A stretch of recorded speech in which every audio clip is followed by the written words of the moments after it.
commencé fowantu rap il avait 14 ans en 2006 mu am bagam daal di dem France bi mu demee avec d'autres ressortissants sénégalais ñu créé le collectif Jam Dong ñu daal di génne 2 mixtapes en 2009 et en 2012 aujourd'hui il évolue en solo 2014 mu génne ci premier albumam en 2016 il a sorti un album international entre-temps génne na ay mixtapes ay réalbums et plein d'autres choses tey jii ma am mbégte dalal ko ci biir Profil dans 100% mobile sama invité Elzo Jam Dong la Elzo naka ko. maa ngi fa ci loolu ça va et toi. je te laisse dire bonjour aux téléspectateurs. Bah déjà maa ngi lay nuyu yow di nuyu ñëpp ñuy seetaan 100% mobile waaw di leen wax ne maa ngi kontaan trop nekk fii tey Jam Dong la.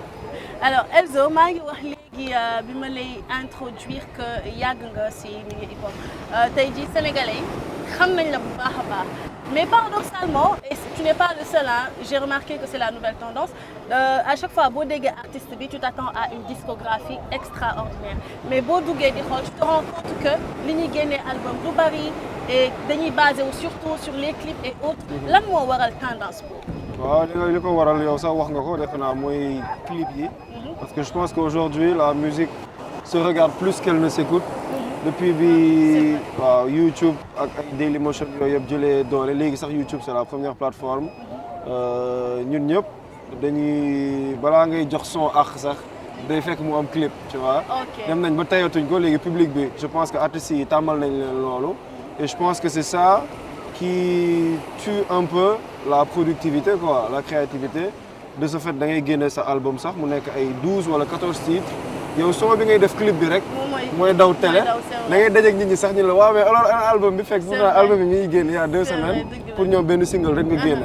et puis bon yenn artistes yi tamit tu peux pas les blâmer parce que xam nañ ne que investissement bi nekk ci album ngay rey sa bopp ay heures de studio ay kii pour que boo génnewul clip kenn du ci bàyyi xel ils se disent léegi bàyyil ñu enchaîner ay single di def ay single ay clip yu nice am ay millions de vues suñu buzz di maintenir plutôt que ñuy sonn di def ay album yu gudd. mais je trouve que c'est un peu dommage tu vois. c'est dommage parce que à la longue est-ce que du rey artiste. da lay rey kay alors que faut pas jàpp ne que public bi ñëpp a tayal di déglu album.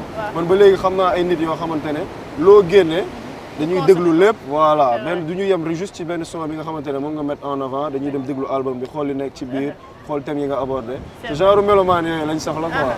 alors Elzo sama deuxième question mooy ni tu fais partie des rares artistes surtout du côté des rappeurs yi nga xamante ne def nañ des études supérieures tey jii yaa ngi am un master en commerce lan la apporter par rapport à ta musique est-ce que domaine boobu aussi yaa ngi koy exploiter. non pour dire vrai pas du tout parce que man bi may njëkk génne sama premier projet instant bi may pare jàng la wut stage après wut fu may liggéeyee CDI moo ci desoon.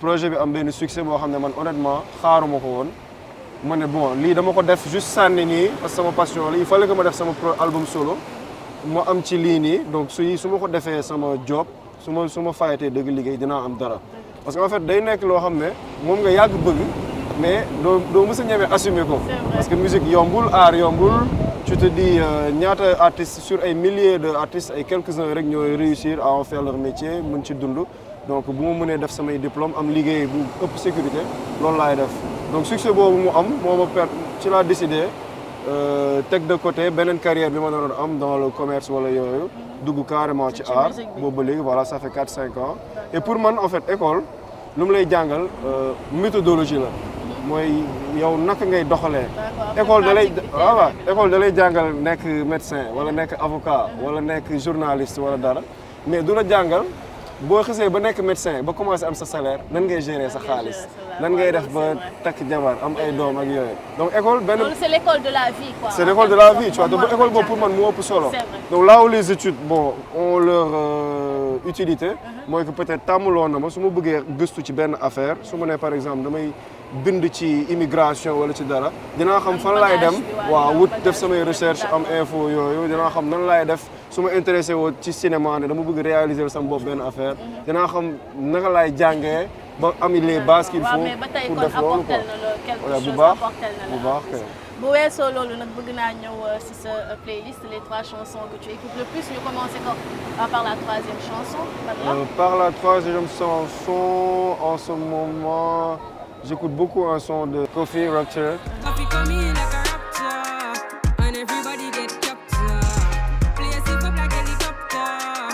see the lyrics contractor.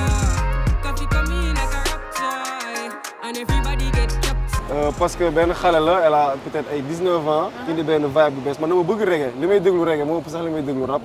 donc reggae bi dafa commencé woon tourner en rond un peu parce que c'est là les mêmes rythmiques ak yooyu moom dafa ñëw indi benn flow bu xaw a gën a gaaw te bitam yi ay bitu trap la un peu trap rap bu ñu reggae wala affaire bu grave boo ko dégluwee di nga xam ne moom mooy sa troisième chanson. Et à la deuxième position. J. Cole featuring Young Thug. Circumnavigate the globe as the cash grows. Get a nigga whack like you get the grass mowed. I'm talking slick when I'm with the big slime, nigga. Could hit your bitch, you can never hit mine, nigga. In my DM, they electric side, nigga. No catfishing, this is not a fish fry, nigga. J. Cole c'est un de mes rappeurs préférés. Parce que dafa yàgg moom it ci game bi yooyu et tout te ba léegi il se renouvelle tout le temps du koo xamante ne dafa ne man nangul nañ ma li ma mën léegi li ma mën rek laay def day diranteel mbagg ay xale yu ndaw parce que rap loolu la day évoluer tout le temps affaire jeune la donc boo jàppee ne que mën nga rek day mel ni voilà day mel ni athlète bu bàyyi entraînement loo bàyyi mu bàyyi la moom nag day signé ay boy yu ndaw yu ñëw yu saf xam nga boy yi dañuy xiif mais day dugg ak ñoom studio wàcce boppam di bind ay textes yooyu di kiiwante ak ñoom te loolu da koy maintenir pour man loolu mooy tax muy am niveau bu muy am ba léegi quoi. Et à la première chanson ban woy nga gën a bëgg. À la première place. Burna Boy, yeah. Things them happening, schemes and packaging. In a one night for shows, I'm juggling. Flow like the ocean, my boat I'm paddling. Sharashina Pella, that's my bro, my family. Frozen trace. When it comes to money, I take concentrate. Clip bi moom gën a neex sax. mun naa ne ko son bi. Le fait que may seetaan clip bi tout le temps parce que clip bi ça m'a impressionné. Technique bi ni ñu defee déco yi néo yi affaire yi parce que j'aime beaucoup cette vibe là. xam naa dama seetaan clip bi ba son bi dugg ma quoi. D'accord damay ñëw léegi ci SMS u gars yi à la première question kii nee na coucou comment cela se fait que Elzo basé wu à l'extérieur mais mu marqué ay empreintes ici au Galsen dama lay jox téléphone bi nga tontu.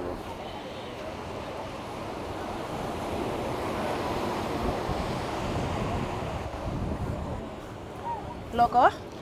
non dama ko ne c'est parce que boo defee loo xam ne dafa nice boo defee qualité soxlawul nit ñi di la gis di xam ne yow fii nga dëkk wala fii nga yeewoo pour di la suivre quoi depuis bi internet amee ba léegi kenn sonnul boo gisee ay ñoom Maître Gims ay yooyu di ñëw fii ay daju di def ay affaires yu toj te dëkkuñu fi je me dis pour c'est pas parce que sénégalais nga ko fii nga war a nekk pour nit ñi xam la. D'accord deuxième question ki nee na après Casamance et Richard Toll prochain sortie bi ban région la. Prochaine sortie bi réponse bi dafa être précis parce que la prochaine date c'est à Kaolack. kon prochaine sortie bi Kaolack la incha allah. waaw du ko doon Kaolack rek ah instant bi comme moom ni mu ko waxee def nañ Ziguinchor Sédhiou Kolda ak Richard Toll dese na ma Kaolack Tamba ren moom dama ne région yi ma musul dem yëpp laay dem. yëpp d'accord troisième et dernière question ki nee na zéro clash avec les rappeurs Jàmm Dong bi mooy reflété aussi sa carrière ou bien.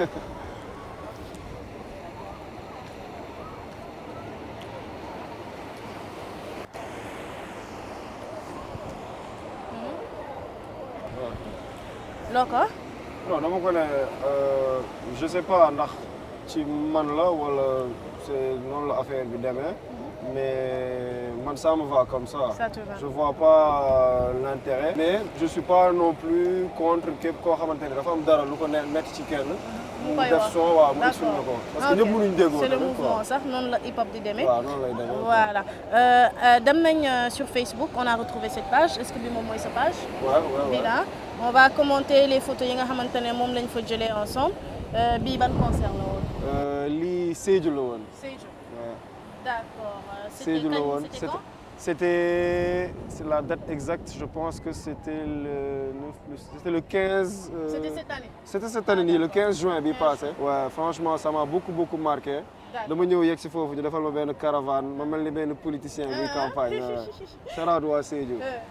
Pays photo nag c'est toujours là-bas wala. lii Richard Toll la woon. Richard Toll la woon d'accord alors à chaque fois boo demee tu prends les photos avec le public. photo bi daf ma marqué trop parce que ay xale la yoo xamante ne dañ ma seen fële daw ñëw ne dañ bëgg photo ak man. d'accord ngeen photo. voilà pour man lii rek la ñu am quoi. d'accord bii dafa mel ni ba léegi Fouta la de. waaw lii moom Fouta la. waaw lii sama village yu yaay la. ah bii yoon du fan si mais mbokk yi la. waaw lii moom mbokk yi lii sama deret la. ok boo xoolee ñun ñëpp a nuroo ci photo bi. photo bi nag sànq ci sama fichier. FaceApp lañ doon waxtaanee. yow it nga def nii. waaw dama ree man sama bopp dama ree ba sonn. du man maa ko def nag de dama ko gis Twitter quoi. nga jël ko. booy moo la ñu léegi noo def ñu génne la ay affaire mais dama gisee dama ree ba sonn ma ne foog ma partager. mais grawul parce que Paa bu daas ngeen Paa bu jantal Paa bu jantal alors damay teg téléphone bi daal di jël sama téléphone virtuel fas yéene la passe une personne boo xamante ne da nga ko bëgg parce que tu es un passionné de cinéma xam nga da nga ciy def ay recherche di si gëstu bu baax a baax et la personne bi nga xamante ne si suñu biir ay recherche gis nañ ne bëgg nga ko te xëy na amuloo contact ak moom mooy Ousmane Sembène. est-ce que d'accord nga pour ma passe la ko téléphone. xaar naa ku nekk sa tool d'accord naa bu baax ma jox la ko nga wax ak moom. est-ce que du ma tiit sax est-ce que du ma stressé. oui allô tonton Ousmane. Bon, sache que je suis ton plus grand fan. Tu nous inspires beaucoup. Tes œuvres ne seront jamais oubliées. Merci pour tout ce que tu as fait pour le cinéma sénégalais, le cinéma africain et l'art en général. Merci. Dinaa continuer di sàcc say affaire say idées di ci def samay clip ak samay court-métrage et rest in peace. Merci beaucoup.